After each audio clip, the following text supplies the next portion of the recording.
আসসালামু আলাইকুম রহমতুল্লাহি ওয়া বারাকাতুহু। আমার প্রিয়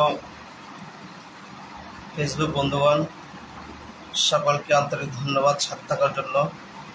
আলহামদুলিল্লাহ, আমাদের বাংলাদেশে যেই গণবিপ্লব হয়েছে, পাকিস্তানেও তার দ্বার প্রান্তে আমরা দেখলাম। এরপরে ইন্ডিয়াতেও আল্লাহর রহমতে হয়তোবা তাদের সেখানেও আপনার বিপ্লব ঘটার সম্ভাবনা আছে, কারণ সেখানকার যেই সেভেন সিস্টার আছে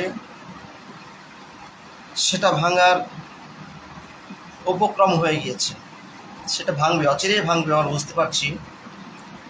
কারণ সেখানকার সরকার যেই